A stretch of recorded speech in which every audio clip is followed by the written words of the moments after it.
I'm here today to present a critical item not only to California, but to America. I'm here to present the Kenneth Ross Jr. Police Decertification Act of 2021. This bill is joint authored by myself and our President Pro Tem, Ms. Atkins, and it's a priority, not only to the Black Caucus, but to California and America as well. Senators, yesterday marked 1-year anniversary of the brutalizing and the killing and the public execution of George Floyd. And it's been a year since we witnessed the 9 minutes and 29 seconds of systematic racism and police brutality in full display.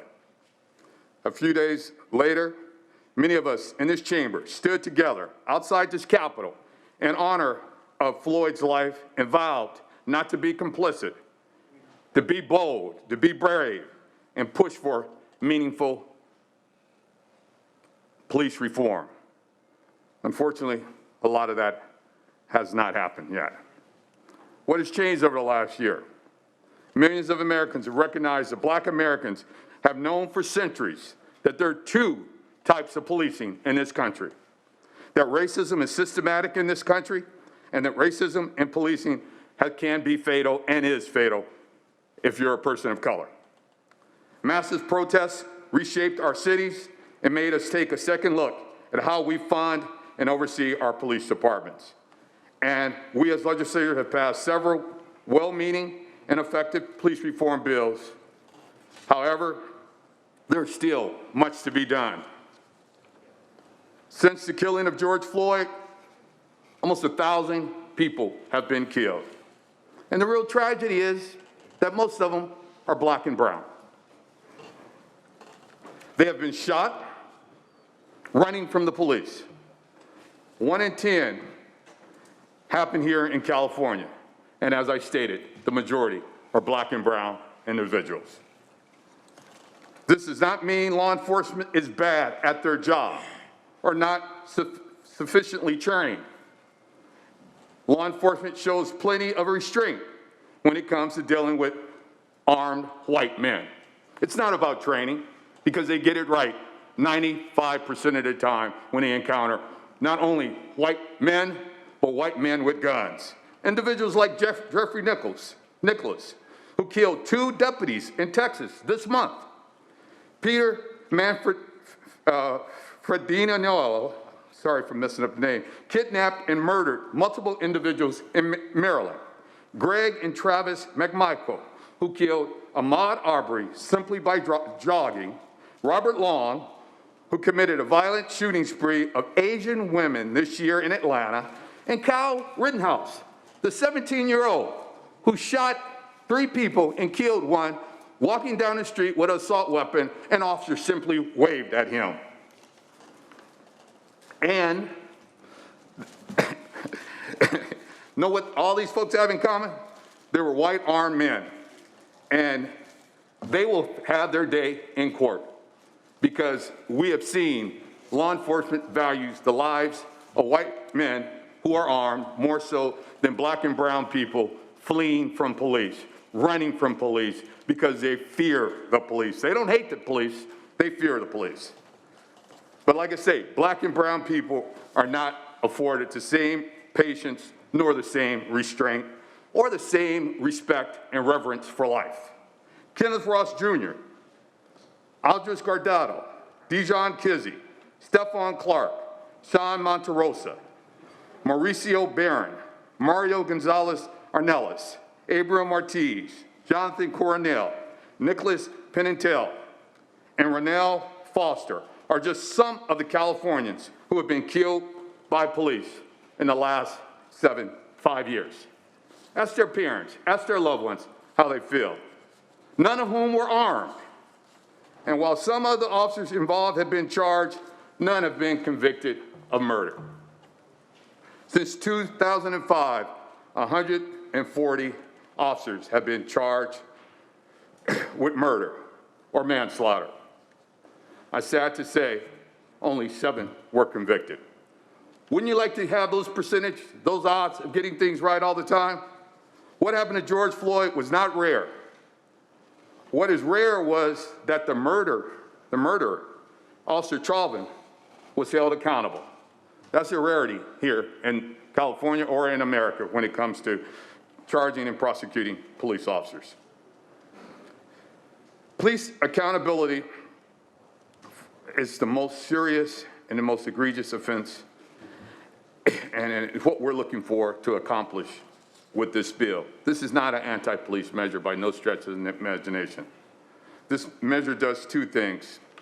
First, it creates a statewide process to revoke the certification of an officer after the conviction of serious crimes or termination from employment due to misconduct. It is unacceptable that officers can commit misconduct in one department and simply move to another. This bill is named after Kenneth Ross Jr., a young man who grew up right around the corner from me in the city of Gardena. The officer who shot Kenneth Ross Jr., as soon as I heard it, I said, that's not a Gardena police officer. That's not the character of Gardena police officer. Because I've lived in that city for 52 years, and I'm on personal first-name basis with the majority of those officers who've been there for more than 10 years. The last three police chiefs I personally know, and I joke with them. I knew them before they had stripes, let alone bars and stars on their collar. And as soon as I heard it, I said, that's not the character of a Gardena police officer. Only to find out the person who shot Mr. Ross transferred from Orange County after being involved in 3 questionable shootings there. It is unacceptable that officers can commit misconduct in one department and simply move to another one without any repercussions. This is unfair to communities, unfair to victims of police abuse, and most importantly, unfair to the majority of police officers who do their job every day by the book, who put on that uniform, pin on that badge, and do it in an honorable and respectful way. As I stated, the majority of the men and women on Gardena Police Department are personal friends of mine. We're on first-name basis. We've coached together, we've played together, we've laughed together, and we've cried together. Currently, California is one of only 4 states in the nation that doesn't have a decertification process for getting rid of bad officers. California is able to revoke the certification and license of bad doctors, bad lawyers, even bad barbers and cosmetologists. It's easier to lose a license for giving a bad perm than it is for killing an unarmed man. But we're unable to decertify police officers who have broken the law and violated public trust. This is unacceptable in California, a state that prides itself on being first. First in technology, first in the environment, first in the economy, but last in police reform.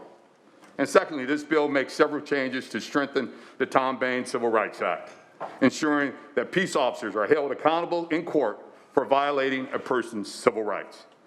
Following Senate Judiciary Committee, we recognized that we needed to make some major changes to this section, and we made commitments to address those concerns that members raised. And I appreciate those members who listened with an open mind and helped us reach those resolutions. This week, we made those major amendments and removed sections lowering the standard of intent for Bain Act claims and limited wrongful death claims to egregious circumstances. This was a major compromise for us to make, but we can't let, as I often state, the perfect be the enemy of the good. Members, wherever you believe, this is a good bill. This bill will still allow victims of law enforcement abuse and their families to seek justice and remove the most egregious immunities that law enforcement currently utilizes. This bill is not about defunding the police or abolishing police, but I can assure you, if white individuals were being killed at this rate, not only would you be arguing about decertification, but you'd be arguing about defunding them and taking their weapons away. It's not about anti-policing at all.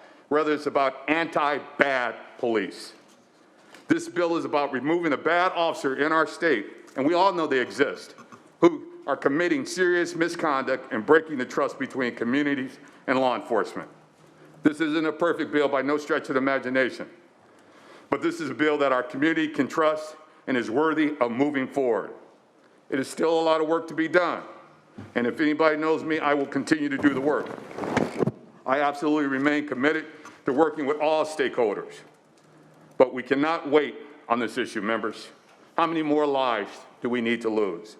We cannot allow another year to pass of officer committee misconduct and not being held accountable. Californians deserve law enforcement that they can trust and will treat them fairly and will be accountable when they abuse that trust. We cannot shy away from this moment. We must pass this meaningful reform. I respectfully ask for aye vote. Colleagues, I rise today in strong support of SB 2 as a joint author with the senator from Gardena. 929. Those three numbers have taken on their own historic and infamous meaning. They represent the length of time, as we all have come to know, that an officer knelt on the neck of George Floyd, murdering him 1 year ago yesterday. After George Floyd's murder, many of us joined on the steps of this building to publicly commit to fighting for racial justice and to ensuring that the laws we create here in California reflect that commitment. Some of us knelt to commemorate the time it took to kill George Floyd. Some of us prayed. Some of us shared personal experiences with law enforcement. Some of us just listened, intent on increasing our own understanding of systemic racism. All of us walked away from that moment ready to work. And we spent the last year working closely with Senator Bradford and all stakeholders to ensure this important bill crosses the finish line this year. It's taken countless hours to get SB 2 to where it is today, and as the author also said, there's still a great deal of work to be done. While a deeply important issue, it's also one of great complexity with many moving parts, one that even our national counterparts in Congress are grappling with as they work to deliver much-needed reforms to the president's desk. Here in California, we're delivering on the promises we made to each other and to our constituents on the steps of the Capitol 1 year ago. I, like you, believe in those promises and in the greater promise of our country and our state. I thank my colleague from Los Angeles, our majority leader, for his support and work on this important bill.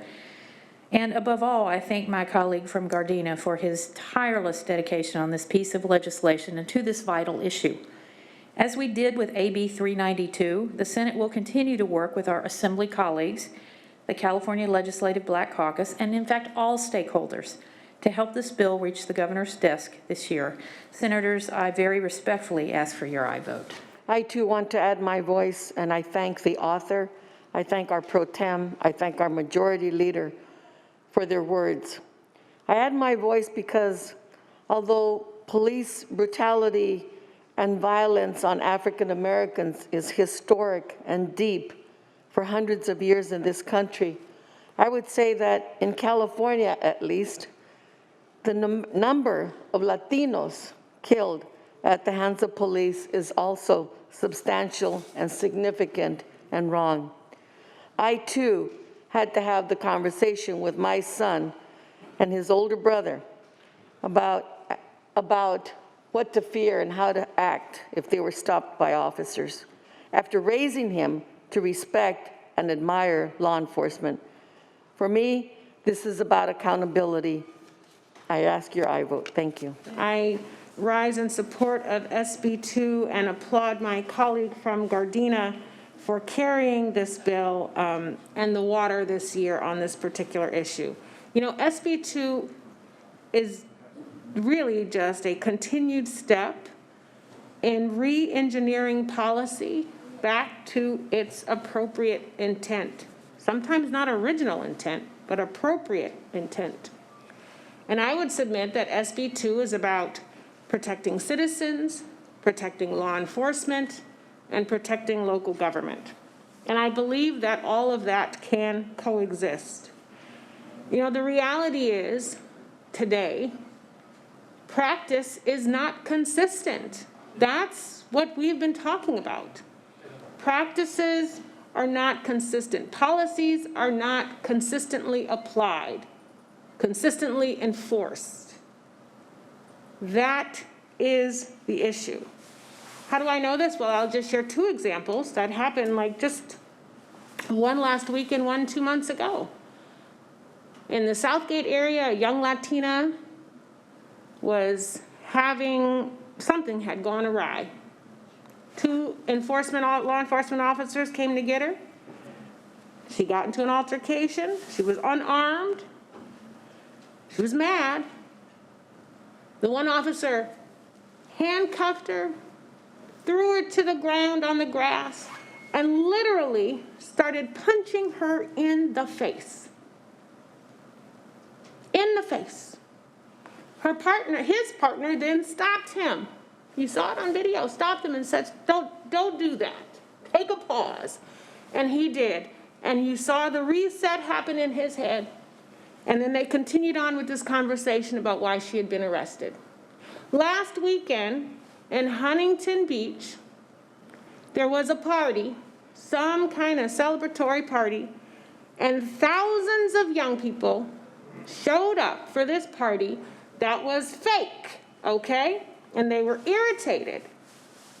And they started rioting, jumping on top of police cars, breaking the glass, setting off smoke and fiery fireworks, jumping in front of the faces of police officers. Those police officers had no riot gear. They had not called in a SWAT team. They were not tasing anyone, no billy clubs. There were arrests, but for something so ruckus, there was lots of order. It's inconsistent. Now you can fill in the rest of the dots about who was who and what they look like. But that is at the root of these examples that I'm sharing with you and at the root of this bill. I have to tell you that no bill answers every hypothetical and every anecdote. That is not the job of law. The job of law is not to sort of presuppose what human nature is going to do. It's about guardrails and standards and due process and policy. And yes, faith in people to interpret with consciousness and flexibility to do what is right. And when you see a pattern of egregiousness, that is when you step in and re-examine policy. But we're not supposed to parse out every single thing in hopes of finding the no. We're supposed to have faith in the process. And my friends, this thing gets off the floor, it still has to go over to the assembly. There's some process to engage in the questions. So the real question is, what are you afraid of? What are you afraid of with this bill? I have to tell you, A, it's really hard to prosecute a police officer. Standard of proof's kind of high. Prosecutors don't like to do those cases because they don't like to lose. I have to tell you something else. We don't have a fair and impartial anything, okay? Anything. We strive for it, but we don't have it. Number 3, with regards to the board, have some faith in people. Those words on that sheet of paper are categories. They're not telling you who those people are. Newsflash, black folks, brown folks, pretty conservative when it comes to law enforcement. We like to be safe too. We call the police too. So let's not presuppose that every single person who might fill that category of those board members is out to get law enforcement.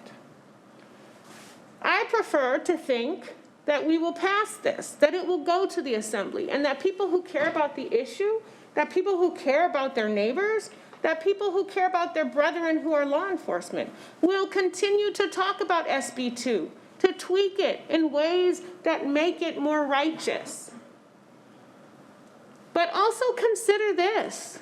We may, in passing SB 2, create a scenario where law enforcement officers find comfort in a process that may allow them to be safe. Because good cops know the bad cops. Those bad cops do bad things. And they bully and they harass and they intimidate. And they make you beholden to a blue code that puts even your blue brothers at risk. And I want to protect those men and women. Just like I want to protect my husband, just like I want to protect my son. So I urge you to have faith. Have faith in this body and the fact that people who are working on this bill have some sense and sensibilities about them and want to make sure that there is something passed that is righteous and appropriate and consistent, because that is what we are all looking for, consistency in the practice of how people are protected and kept safe, and why certain people are not. So I urge you to vote aye on SB 2. Thank you. You know, I think I've been fairly supportive of my colleagues in law enforcement during my tenure here, and so when this bill came forward to my desk, I took a look at it. And I, too, was concerned about the composition of the advisory board and the role of the advisory board, and if, in fact, the advisory board had the actual authority to make determinations and, in fact, make an initial determination on the decertification of a law enforcement officer. I wondered why the composition of the board was made up the way it was, with a couple of peace officers and advocates on the other side that seemed to be numerically superior to those of the peace officers on the board. And in any event, it caused me some concern. And then I used to be a lawyer many years ago. I don't claim to be so anymore. But I did look at the definition of serious misconduct, and I was bothered by the use of terms such as violation of the law. And I said, well, what law? Is it a felony, a misdemeanor, an infraction, something else that wasn't defined? And I was also bothered by the follow-on to that phrase in one or more of the definitional sections of serious misconduct that included words like, or other inappropriate behavior of a peace officer, or words like that. And so I was bothered by those things, and I took a look at the bill itself, and perhaps I've missed something, but what I found with respect to the advisory board and the composition of the board is that the board's purpose in the statute and the reason the board's created is to make recommendations on the decertification of peace officers to the commission, to make recommendations. And then I looked at how that process plays out, and it plays out by a complaint and an investigation by investigating officers embedded in this new division in post. And if those investigating officers and the results of the investigation result in a recommendation of decertification, not the other way, the officer is then notified, and the officer has the right to request a review and appeal, including this review initially by the advisory board. And so only if this investigation results in a finding and recommendation or conclusion of decertification does it get to the advisory board. Now, I recognize that the advisory board, if an investigation is not initiated, apparently under other provisions of the bill, has the authority to independently direct or request or initiate an investigation by the division. It doesn't have the authority to direct a particular outcome one way or the other. So at the end of the day, if there is a finding of decertification through the investigative process, the advisory board has a public hearing and decides, confirms that that finding is supported by clear and convincing evidence in order to make a recommendation to post to continue with the decertification process.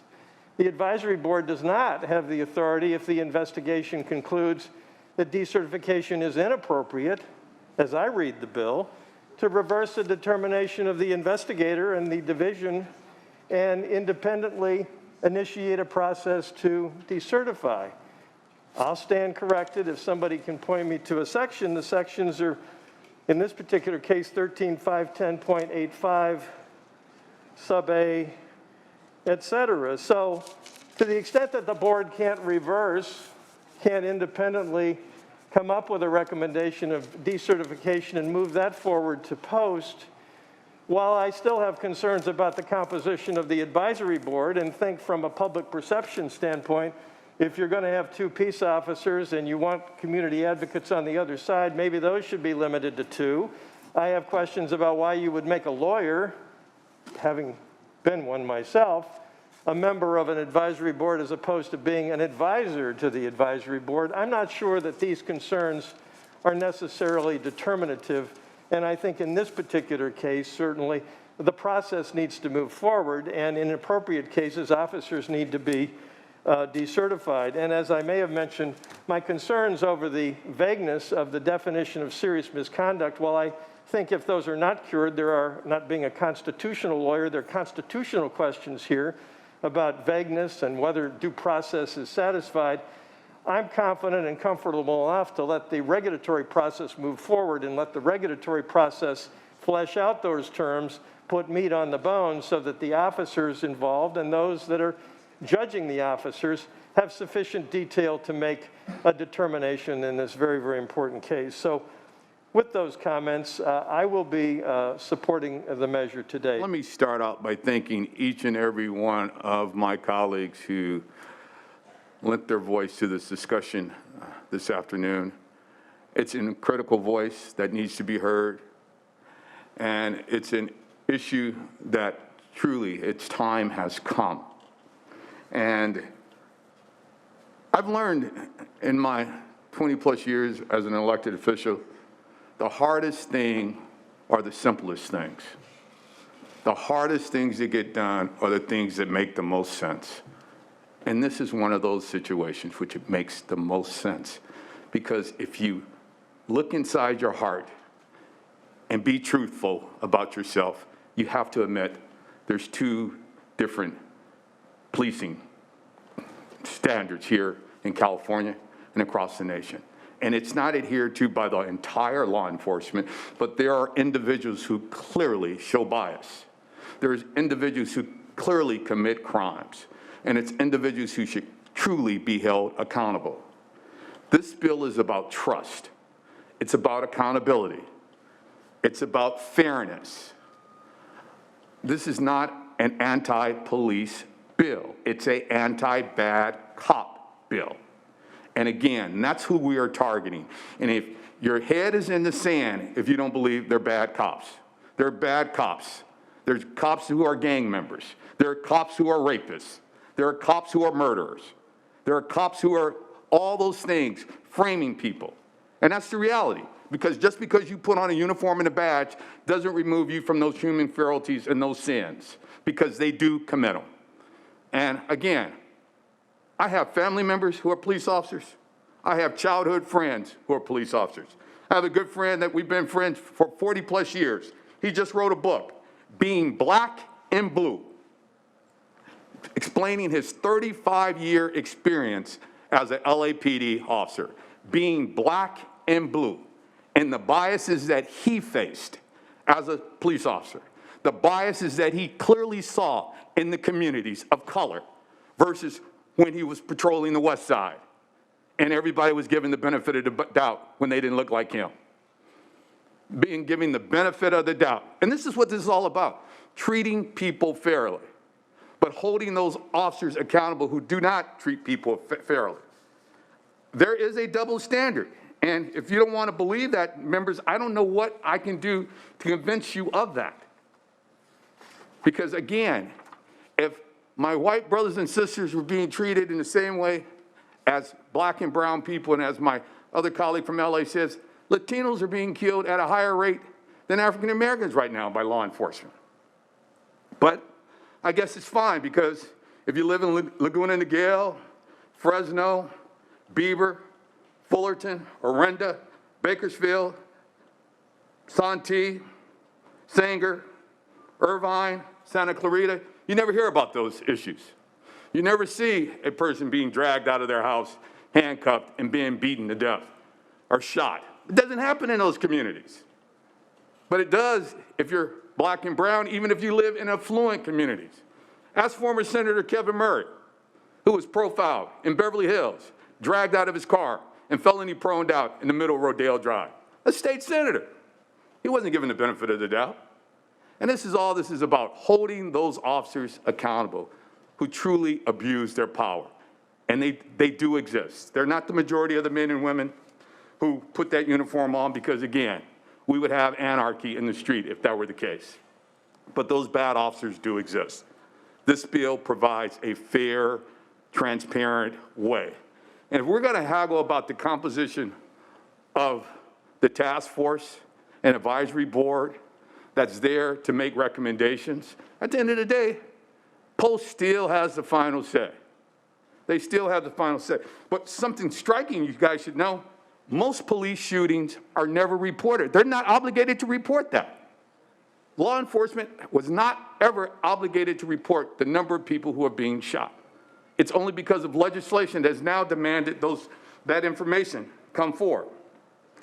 Yes, I have concerns about a lot of things, but law enforcement is one that should be fair.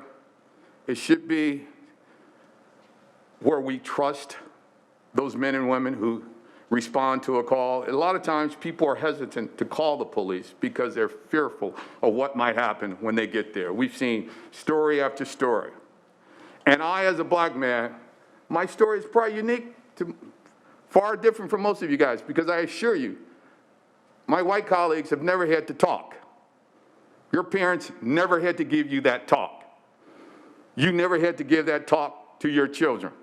But I had that talk when I got my driver's license. And they told me what I should do, not if I get stopped, when I get stopped. And that happens in every black and brown family across America, because it's not an if, it is a when. And I've lost track of the number of times I got stopped by the police. As a senior in high school, in the middle of August, stopped by the sheriffs, pulled out of my car, forced to put my hand on a hot running car in the middle of August on a black hood, simply because the officer said, I didn't like the way you looked at me. I didn't like the way you looked at me. Or as a young marketing rep with IBM, leaving downtown LA, going up Pico Boulevard. And I cut across the midst of traffic to go up Olympic, happened to go down a street that I guess they curb served there. They were selling drugs out there. I didn't stop. Nobody ran up to my car to sell me any drugs. As soon as I get to Olympic, I'm stopped by LAPD. They see an IBM folder on my front seat. They see IBM equipment in my front seat. But my car was ransacked and all the stuff thrown all around my car. And I'm probably still on some list of being a suspect of purchasing drugs. And I never stopped my car just because I cut over a street that they said they sell drugs on. None of you guys have ever experienced that.